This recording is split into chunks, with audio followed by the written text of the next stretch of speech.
Hey everybody. Today is day 28, Suboxone slash Subutex detox. I say Suboxone slash Subutex because, we're all in the same boat here, and I was on Subutex for several years, maybe 4.5 years, 5 years, actually, and then switched to Suboxone. So, um, I just want to make sure we include everybody in this conversation because we're all going through the same thing and it doesn't matter if you were taking one or the other. In this video, I want to not so much talk about like my symptoms and what I'm feeling because I've talked to you guys a lot about that, and by now you should have a pretty good idea of sort of where I'm at. This video is going to be about things that I used for comforts during the process, things that helped me get through,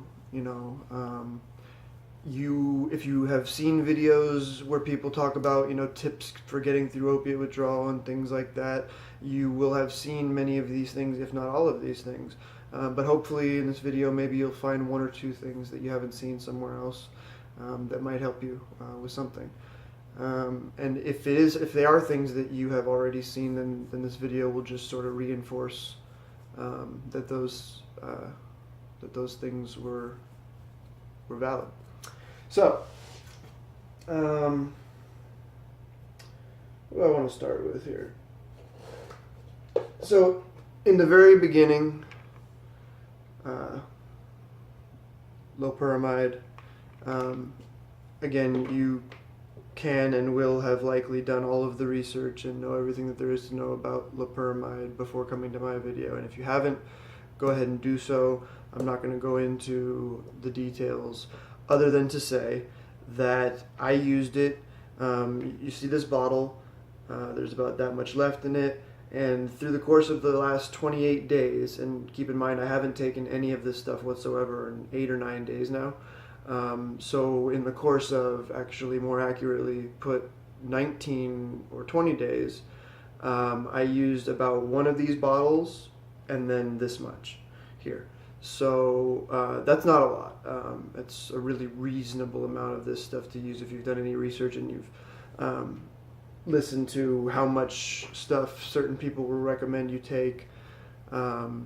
I used it as directed on the bottle, and I used it when I had diarrhea, and I used it at night so that I could try to sleep, because you have enough problems at night trying to sleep without worrying about shitting your pants, right? I mean, and then your bed's fucked and you're just, right, you're miserable, right? So that's not cool. Like, it's just not cool to shit your pants in the middle of the night, period. Never cool to shit your pants, but I absolutely condone the use of the stuff as directed, or slightly more than as directed, but not for the purposes of staying off all of your withdrawal symptoms, not for the purposes of getting high, not for the purposes of feeling normal, for the purposes of not having the runs. And that's what it's designed for, and that's what I used it for, and it works really, really well in that capacity. So, yes, Loperamide, yes, I recommend it. No, I don't recommend using it for anything other than, or with any other motivation than to stop your diarrhea, preferably at night. But in the daytime, like I said in other videos, if you've got kids or you've got responsibilities or work, absolutely use it in the daytime for that too. Completely reasonable. I tried to stick to the Pepto, generic Pepto, whatever, doesn't matter. Since I stopped using that stuff, because it sort of takes care of some of the same things, but it doesn't do so in a way that is going to prolong any of your symptoms, your gastrointestinal system. It's not filling opiate receptors or binding with opiate receptors in your stomach in precisely the same way that Suboxone and other opiates did, like Loperamide does. So it's a different thing, and yet it helps with a lot of symptoms. I wake up in the morning a lot, even today, with just like this sour feeling in my stomach, and I just take a little sip of this, and it really helps out with that. So when you've moved on from the Loperamide, I recommend that. Supplements. I've been taking these pretty much since the first day. fish oil, take 2 of those a day. Magnesium, now this is magnesium citrate, not magnesium oxide. If you go to any health food store or store, the magnesium oxide is a cheaper version, which has a lot less bioavailability, which means that just because it says it has X amount of magnesium in it doesn't mean that you're actually going to benefit from that. So if you do some research on magnesium, you'll find that there's like 6 or 12 different forms of it. I don't remember. There's plenty. And magnesium citrate seems to sit in a good place with bioavailability and not being outrageously expensive. So magnesium citrate, this is for restless legs, this is for your muscles. I'll read what it says on the bottle here. Also supports healthy bones and teeth, is essential in converting food into cellular energy. But the reason why I got it is because many people whose videos I watched swore by it for their RLS, and that was one of my most uncomfortable symptoms. 2 of these a day. Probiotic, this one's got to be kept in the fridge once it's opened. This one's acidophilus. I don't know a ton about probiotics other than that they play a huge part in your healthy digestive system, which at this point is not healthy and is struggling to get right, so to speak. I do know that this will, it's going to clear you out. It's going to make sure that stuff doesn't get left behind inside you, which is exactly what you want right now. It's not a stool softener, so I don't want to confuse people like, oh, it's going to get everything out of me. Wait a minute, that's already happening, right? Well, it's different. It doesn't work like that. I take these in the morning without any food in my stomach, and it's not like I'm running to the bathroom with the runs afterwards.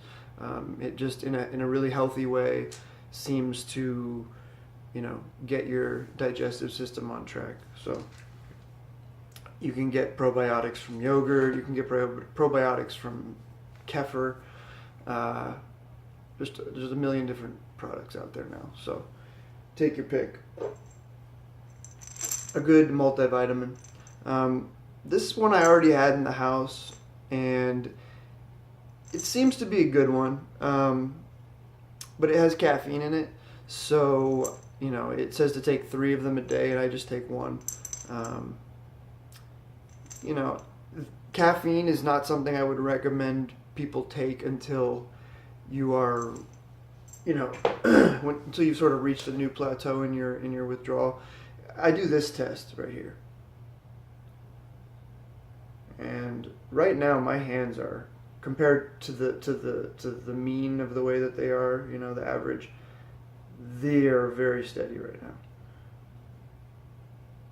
So when I'm thinking about having like a little sip of an energy shot, or anything that has caffeine in it, or it's going to get me wired, or a little shot of Mio in my water, I do this first. And if my hands are all over the place like this, I'm like, no, because that's just going to make that worse, and then anxiety and all this other stuff that you're already going through is just going to be exacerbated. Those are all of the supplements that I was taking. I also had bought a BComplex as well as the multi and everything, and I think it was just too much B. I don't know. I also still have this smell when I, not all the time, but like and it's not even all the time when I sweat, but sometimes I sweat, and there's just this smell, and I'm trying to identify whether it's still Suboxone related, which of course it very well could be, knowing how long and drawn out these things can be. And I don't know if it's supplement related, being that all of a sudden now I've been taking all these supplements every day that I hadn't taken before.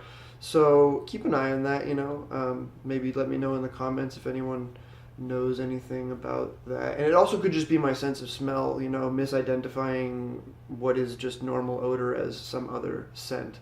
So, your taste and your smell gets all thrown off throughout this. So it's hard to really, put your finger on it. Lastly, this is not Emergency, but you've seen Emergency before. It's a different brand of the same thing. 1,000 milligrams. It's got electrolytes in it, which of course you really, really need when you're throwing up and having diarrhea and everything. You put it in some water. Some people will hate the way this tastes, and some people will not mind it at all. I don't mind it. but I was drinking in the first 2 weeks. I was not only just trying to drink as much water as possible, which thankfully I was able to do. I was able to hold down food and water to a reasonable extent. Mostly just liquids the first week. I couldn't eat very much the first week. But I was having 8 to 10 of these a day in the first 2 weeks. It never bothered my stomach, and I've read a lot of good things about megadosing vitamin C, and also from what I learned in school, vitamin C, unlike a lot of other vitamins, you take it in excess and you just pee it out. It's not hurting you, it's not destroying your liver or anything like that. But again, if I'm totally wrong about that, hit me up in the comments, let me know. I feel like they made me feel better. They kept me from getting sick. My wife was sick. She got really sick during the first couple weeks, and I was like, oh shit, like my immune system's in the toilet. She's sick. We're in the same house here. We're sharing everything. If I get like legitimately sick while I'm sick with this dope sickness, ugh. So I was just like flooded myself with vitamin C, and I didn't get sick. So. Alright, so that's it for the supplements. I'm going to take you around here a little bit, show you a bit of my pad. So, this is the torture chamber on my bed.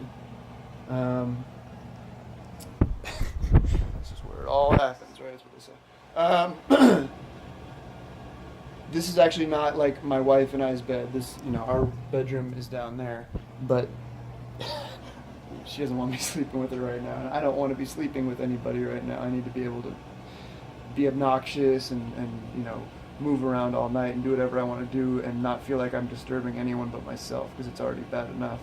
So a couple things that I want to point out here. First off, this is what I'm using for my bottom sheet. This is like just a little comforter.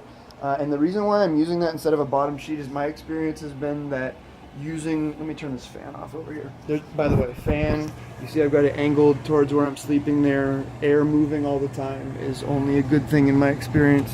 As long as you've got a blanket, trying to find that balance of hot and cold is always a challenge. So you do what you can. So this comforter, as opposed to having just a standard cotton sheet on there, I found draws a lot less sweat out of me while I'm sleeping. So I do that, and another reason for it is when I do sweat, because I still do sweat, and it's gotten to the point where I just I can't lay in it anymore. Instead of having to get up, pull off sheets, retuck them, and do that whole thing, which it just takes a Herculean effort when you're in the middle of this. You just take this and you flip it over, right? And you can do that in the middle of the night. It's one of the easier things you can do. And then now you've got sort of a clean side to lay on, and you can deal with the whole thing in the morning and wash it, whatever it takes. Also, the blanket that I use, not a thick, heavy blanket. You probably won't be able to see, but you can see light coming through there. So the point is that it breathes. My experience has been, even if you're feeling cold, if you cover yourself up and don't allow air to flow, you're gonna get hot and sweaty. You're gonna wake up feeling miserable. So it's like trying to find that balance of like, okay, I'm covered, I'm warm, but the air can still get through. I actually will do something crazy like this too, and don't try this at home because you might like start a fire or something unless you know exactly what's going on with your fan. But like I'll cover the fan with the blanket and then make it so that the air sort of funnels underneath into my blanket while I'm sleeping. You get creative, you try and get creative and do whatever you can to stay comfortable. But I really think that those sleeping tips, the tip about the comforter and the breathable blanket, I think that those are 2 pro tips. I really do. Those things have made my life a lot easier for sure. Trying to think if there's anything else that I want to add right now. I think that's good for now. That's where I'm going to leave this video. Maybe I'll make another one today on another subject. Day 28, going strong. No turning back. Mission, get my life back. Peace.